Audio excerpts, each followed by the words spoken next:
दरभंगा संसदीय क्षेत्र का नामांकन प्रक्रिया दरभंगा समाहरणालय स्थित बनाए गए चुनाव कार्यालय में इसका कार्य चल रहा है और नामांकन कार्य के तीसरे दिन शनिवार को 2 अभ्यर्थियों ने दरभंगा संसदीय क्षेत्र से अपने अपने नामांकन का पर्चा दाखिल किया। शनिवार को मालूम रहे कि नामांकन प्रक्रिया 18 अप्रैल से ही शुरू है। वहीं नामांकन का पर्चा दाखिल करने आए उम्मीदवारों ने अपने अपने चुनाव कार्यालय में नामांकन का पर्चा दाखिल करने के बाद बाहर निकले तो हमने उनसे बात की तो इन लोगों ने हमसे बात करते हुए कुछ महत्वपूर्ण मुद्दों के बारे में बात किया, जैसे दरभंगा एम्स, बिजली, रोड, नाला या पुल, अन्य कई मूलभूत सुविधाओं के बारे में जो आम जनताओं के लिए होती है उसके बारे में बताया। और क्या कुछ कहा इन्होंने, आइए आपको सुनाते हैं। किशोर कुमार दास, अखिल भारतीय परिवार पार्टी। किस पद के लिए नामांकन किए हैं, कितने सेट में? एक सेट में किए हैं, दरभंगा लोकसभा के लिए किए हैं, सांसद पद के लिए। क्या प्राथमिकता होगी? आप जीतेंगे तो क्या करेंगे?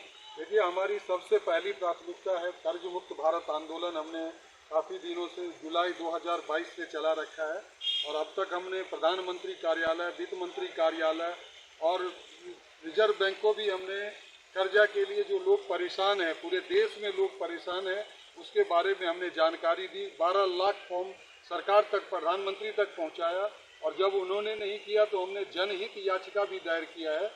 जनहित याचिका में हमने बोला, जब बड़े बड़े उद्योगपति का कर्जा माफ होता है तो आम जनता का भी कर्जा माफ होना चाहिए। अब वो सुप्रीम कोर्ट पे प्रोसेस में है। इसी तरह हमने सरकार के पूरे 543 सांसद को बताया कि भाई ये कर्जा से पूरे देश की जनता परेशान है, बिजनेस, उद्योग, धंधा बंद हो चुके हैं, उन्हें राहत दी जाए। अगर कर्जा माफ नहीं कर सकते तो कम से कम 2 साल के लिए EMI रोका जाए, उनका इंटरेस्ट रोका जाए, ताकि वो अपने व्यवसाय को आगे बढ़ाए और काम करे। लेकिन विपक्ष ने भी सुनने की कोशिश नहीं की, इसलिए मजबूरी में हमें पूरे 543 सीट पर उतरना पड़ा है। ये जो अखिल भारतीय परिवार पार्टी है, ये कर्ज मुक्त आंदोलन को शुरू से पहले दिन से समर्थन दिया और एकमात्र पहला पार्टी है जिसने इस चीज को समर्थन दिया। सरकार को बहुत से जगह पर झुकना पड़ा। रिजर्व बैंक ने बहुत से लोगों को सहूलियत दिया जो लोग तक नहीं पहुंच पाया। आज भी रिकवरी एजेंट घर घर जाके परेशान करते हैं। हम आप लोगों के माध्यम से पूरे देश के जनता को बताना चाहते हैं कि कोई भी अगर कर्जा लिया है तो परेशान न हो, गलत कदम न उठाए। हम हर हाल में उनका 1-1 रुपया माफ करवा के रहेंगे। इसके लिए किसी ने भी कर्जा के दलदल में फंस गए हैं तो कोई घबराए नहीं। इसके अलावा दूसरा प्राथमिकता क्या होगा आपका? हमारा प्राथमिकता दूसरा जो है, आज का जो एजुकेशन सिस्टम है, एजुकेशन सिस्टम में हम सुधार लाना चाहते हैं। हमारा एजुकेशन सिस्टम ऐसा होना चाहिए जिससे कि लोगों को रोजगार मिले। अगर वो रोजगार ऐसा पढ़ाई किया, सपोज किसी ने इंजीनियरिंग किया, उसे गवर्नमेंट पे जॉब मिले, गवर्नमेंट में नहीं तो प्राइवेट करने लायक हो, और वो भी नहीं तो अपना खुद का कहीं बिजनेस कर सके। मारे फिरना नहीं चाहिए। और अगर हमारी शासन आएगी तो हम एजुकेशन सिस्टम को भी जिम्मेवार बनाएंगे कि अगर कोई बच्चा उस कॉलेज से पढ़ा है तो उसे रोजगार मिलना ही मिलना चाहिए, वो भटकने के लिए नहीं है। तो अगर बच्चा कैपेबल नहीं है तो आप एडमिशन नहीं लो, और एडमिशन लो तो उसे उस लायक बनाओ। अगर इंजीनियर है तो अच्छा इंजीनियर बनाओ, अगर अच्छा डॉक्टर है तो अच्छे डॉक्टर बनाओ। जिसको जिसमें रुचि है, अगर किसी को राजनीति में रुचि है तो बच्चे को पहले दिन से राजनीति में आने दो। तो ये हमारी प्राथमिकता है, जिसको जिस क्षेत्र में अच्छा कर सके। एजुकेशन ऐसा हो कि हम पूरे विश्व गुरु बने, पूरे विश्व में हमारा नाम हो, इस तरह का। जनता का समर्थन कैसा मिल रहा है आपको? जनता का मुझे बहुत ही अच्छा समर्थन मिल रहा है। मैं पूरे देश में भ्रमण कर चुका हूँ। लोग आज जो हमने कर्ज मुक्त के लिए किया है, जो सत्ताधारी दल है उन्होंने भी कुछ खास नहीं किया, और जो विपक्ष है वो भी डर के मारे कुछ नहीं कर रहे हैं। आज उनके पास मुद्दा था कि वो लोग जो कर्ज से करा रहे हैं, जो उन्हें चुन के सांसद बना के भेजे थे, वो लोग कर सकते थे, उनकी कर्जा माफ कर सकते थे, उनकी सहानुभूति बटोर सकते थे, लेकिन किसी ने नहीं किया। तो लोग हमसे बहुत ही प्रसन्न हैं, क्योंकि हम सत्ता में नहीं भी रहते हुए हमने उन्हें मरहम लगाया है, उनके घाव पर मरहम लगाया है। और ये बात जो है ये राजनीतिक है। आज हमें अगर कर्जा माफ करना है तो हम जब तक सरकार में नहीं जाएंगे तब तक माफ नहीं कर सकते हैं। अगर हमें संसद में हमने 543 सीट पर आदमी को उतारा है, अगर जरूरत हुआ एक भी आदमी हमारा सांसद बना तो हम लोग प्राइवेट बिल लेके आएंगे। और आप सबको जानकारी देना चाहते हैं, पूरे जनता को जानकारी देना चाहते हैं कि हम स्टाम्प पेपर पर लिख के देने वाले हैं कि अगर हमें सांसद बनाती है दरभंगा की जनता तो हम जाके संसद में सबसे पहले एक आदमी भी होंगे तो प्राइवेट बिल लाएंगे। उस प्राइवेट बिल में हम बताएंगे कि लोगों का कर्जा कैसे माफ हो सकता है।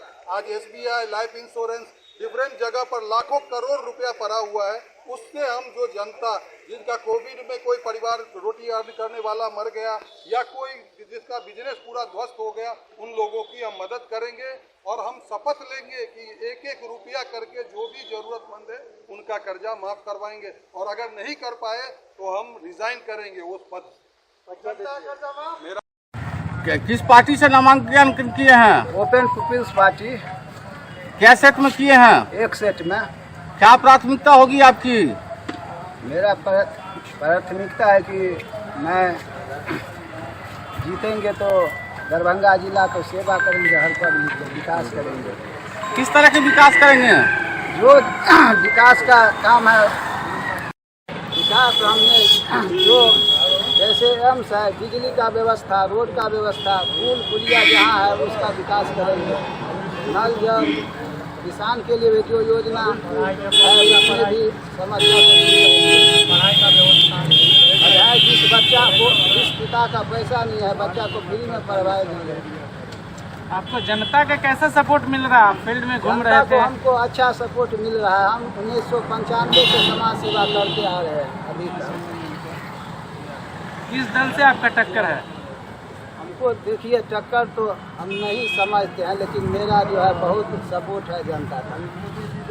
क्या नाम हो गया फिर से? मेरा सिया लखन यादव, बेनीपुर से।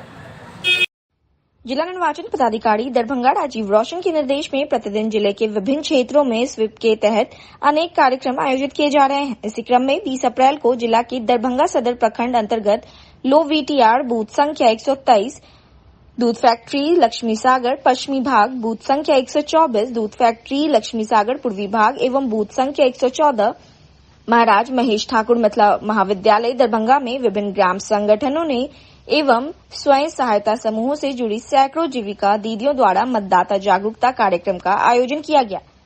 यह कार्यक्रम में बूथ संख्या 121 प्राथमिक विद्यालय लक्ष्मी सागर पूर्वी भाग दरभंगा के क्षेत्र की जीविका दीदियों ने भाग लिया। चारों बूथ 14 दरभंगा संसदीय निर्वाचन क्षेत्र अंतर्गत 83 दरभंगा विधानसभा निर्वाचन क्षेत्र में आते हैं। यहां 13 मई को मतदान होना है। वरीय उप समाहर्ता ब्रजभानु कुमारी चंद्रा एवं जिला परियोजना प्रबंधक डॉक्टर ऋचा गार्गी ने के नेतृत्व में जीविका दीदियों ने भव्य व आकर्षक रंगोली का निर्माण कर और संकल्प सभा व संगोष्ठी का आयोजन कर और जन जागरूकता रैली के माध्यम से मतदाताओं को लोकसभा चुनाव में मतदान करने के लिए जागरूक एवं प्रेरित किया। इस मौके पर वरीय उप समाहर्ता ब्रजभानु कुमारी चंद्रा ने सभी उपस्थित मतदाताओं को बताया कि 14 दरभंगा संसदीय निर्वाचन क्षेत्र में 13 मई को मतदान होना है। उन्होंने कहा कि लोकतंत्र के महापर्व में आपकी एवं परिवार के सभी मतदाताओं की भागीदारी अति आवश्यक है।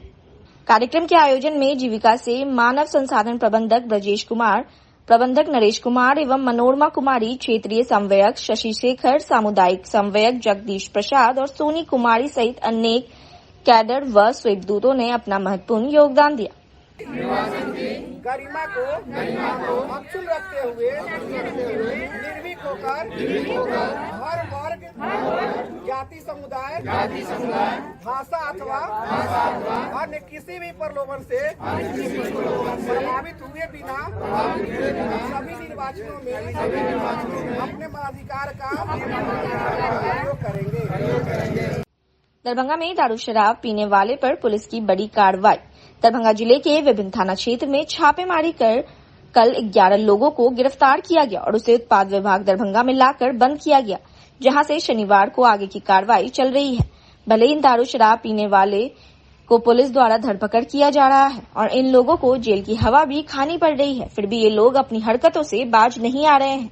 आए दिन दारू शराब पीने के मामले में लोग गिरफ्तार हो रहे हैं।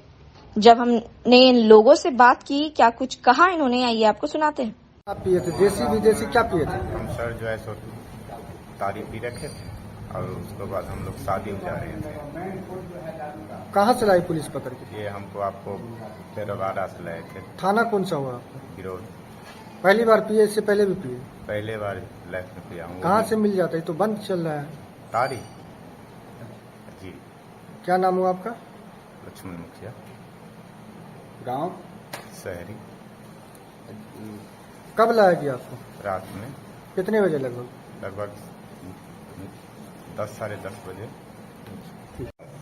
मोहल्ला है मुफई टोला में मिलता है। कौन सा, देसी विदेशी कौन सा शराब? सर वो चुल्लू नहीं सर होता है व्हाइट वाला? जी सर। अच्छा, तो कहाँ से लाते हैं? कोई विशेष लोग हैं इसमें? सब मुसर सब है सर, बनाता है, घर में बनाता है वो लोग, बेचता। जी सर। कहाँ पर? गाँव में सर। कौन जगह पे? कैसा चेकौती। अच्छा, कौन सा थाना क्षेत्र से आपको? जाले थाना हमारा। आज ही लाया गया पकड़ के? रात में आए। ठीक है, पीने में? जी सर। नशे क्या रहते थे सर? घर में खाना पिए हुए थे सर, घर में सो रहे थे। क्या नाम हुआ आपका? राजीव झा। कौन सा थाना क्षेत्र में घर हुआ आपका? भाजपुर से। अच्छा, कौन सा शराब पिए थे? ताड़ी में पिए। अच्छा, तो नशे की हालत में गिरफ्तार हुआ? हाँ। कहाँ से लाया गया? जगह कौन? नारवान। कब लाया गया? रात में। क्या नाम हुआ आपका? राकेश कुमार। थाना भादरपुर सोनकी यूपी। घर में इतना। चैती दुर्गा पूजा का हर्षोल्लास के साथ आयोजन किया गया। प्रतिमा विसर्जन के साथ चैती दुर्गा पूजा संपन्न हुआ। दरभंगा में विभिन्न चैती दुर्गा पूजा समितियों के द्वारा अलग अलग जगह चैती दुर्गा पूजा काफी हर्षोल्लास वातावरण में मनाया गया और दरभंगा में शांतिपूर्ण वातावरण में चैती दुर्गा पूजा विसर्जन हो गया। हम तस्वीर आपको दिखा रहे हैं चैती दुर्गा पूजा प्रतिमा विसर्जन की, जहां श्रद्धालुओं की काफी संख्या में भीड़ देखने को मिली और यह पूजा काफी शांतिपूर्ण व्यवस्था में संपन्न हुई।